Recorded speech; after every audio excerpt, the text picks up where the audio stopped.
Before we get started, let's go ahead and tip our hats to the Boston Celtics on winning the NBA championship.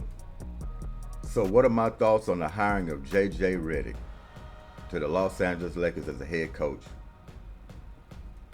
I don't think it's no shock. I think once it started floating around his name of being the head coach, I think everybody was like, yeah, he's the one. Even though they got other candidates, they're going to pick J.J. Redick. I think we all figured that out. But we got a surprise because they actually went after Dan Hurley, which he turned down, and I can't blame him.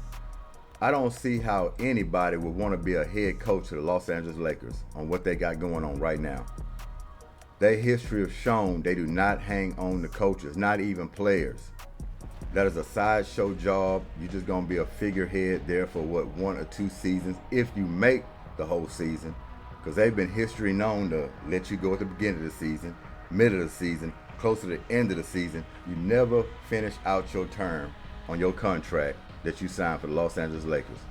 So it's not a pretty job to go after. It's not a job that you can have security, no say so, who comes, who goes. You're just basically going to be that puppet, LeBron James puppet, on how to run this team.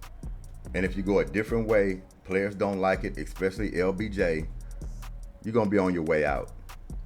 So why would anybody be interested in the LA job at this point? Could be nobody but J.J. Redick. Good friends with LeBron James. They have a podcast, of course. LeBron James going to come in this season fully motivated, knowing he got all the keys to the vehicles, which way he wants to drive it, who plays, who don't play, who comes in, who don't come in. So this is a perfect situation for LeBron James. But J.J. Redick, I think he's headed for a rude awakening once this season starts. Me personally, I would have went after Monty Williams once he became available. Highly respected coach. You don't have to worry about all this sideshow business with Monty Williams. Come in, team that's already set. Of course, a few pieces you're going to have to add, but everybody respects him. He's kind of a no-nonsense guy, players coach. Going to play everything fair across the board. Anything that's sneaky or crazy that comes up, he'll be able to take care of it. And there will be things that be going on in that locker room and probably on the court for Los Angeles Lakers next year that's going to happen. It's going to happen. He can calm the waters. He knows how to settle things back down. But a J.J. Redick, he's going to be up for criticism. Lose 2 or 3 games, players going to start talking. Of course, they're going to think LeBron James behind it. Teammates can fall out with each other. A lot of bickering can go on. If a player gets traded, player gets benched, minutes cut back, there always going to be this notion, did LeBron James have his hand in it? Did he influence J.J. Redick? Are they talking after the game? So there's a lot of situations like that that's going to rub teammates the wrong way if you're not winning. If you're winning, you might can keep some of that at bay. But I'm going to tell you, man, this one here was a risky situation, a risky job for J.J. Redick and the franchise, for everybody involved. So I'll give it about a year or two. Nobody serves out their full term in an NBA contract. We all know that. It can be 4 years, 5 years, 6 years. You might not even go half of that before your contract is terminated. They buy you out, whatever the case may be, decide to go in a different direction, but you never serve out your full term in the NBA. Just not going to happen. That's players and coaches. So there's going to be a trial basis. First year, real head coach, especially in the NBA. They're going to see how he's going to do. They wanted Dan Hurley. He turned them down, rightfully so. Should be a whole lot more coaches turning it down and not interested. But a guy like J.J. Redick, who's never been a head coach, he's going to take this opportunity. The team is already pretty much set.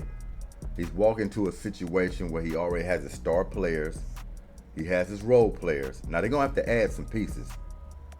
This team, the way it's constructed right now, not no championship team. They come in next year with the same group, same results going to happen. All because J.J. Redick is there don't mean now you're getting deep into the playoffs. Now you're going to win a championship. Not going to happen that way. He's going to have to get his staff together. He's going to have to add some pieces. And another all-star needs to come to Los Angeles Lakers. If you ask me, another all-star caliber player that can put points on the board, that can play some defense, can handle the ball, do a lot of different things that LeBron James can do when he's injured, not playing, along with AD. We know the history between the injuries with this team. So you got to have somebody else that can fill in the blanks. Points-wise, leading the team-wise, doing a whole bunch of intangible things wise. Because you go in there with this same team, same results. But it's going to be interesting, indeed. It's going to put eyes on the screen. Hiring J.J. Redick is going to boost up interest in watching this team. Because a lot of people are going to want to see it fail. Only a certain amount of group, which Lakers fans, are going to want to see it succeed. But LeBron James on the way out, probably 1 or 2 more years, he's going to drive this thing the way he wants to drive it. And J.J. Redick going to be right there to make sure he gets that done. So, J.J. Redick to Los Angeles Lakers. I would say no-go. I'm not wishing bad on a guy. I don't have nothing against J.J. Redick besides he used to play for Duke. And he made these remarks, statements, and comments sometimes kind of rub you the wrong way, but you just get a feel from him that he knows more than you know.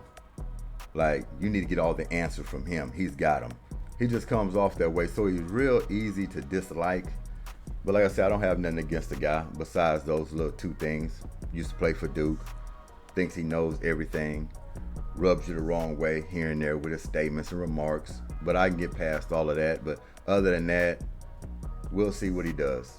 But yeah, I'm against it. I would have took Monty Williams. There's a lot of other head coaches that has more experience, that's been fired in the past, who has a good track record, didn't even get a chance. Like a Mark Jackson. If he would have took this job. But like I said, I don't understand how anyone could take this Los Angeles Lakers job at this moment. They don't know who they want in there. And for J.J. Redick being the second option, that tell you all you need to know. All you need to know. Well, let's get into this article before we get out of here. So y'all let me know what y'all think. J.J. Redick, good hire, bad hire? Should they took Monty Williams? So let me know y'all thoughts on that.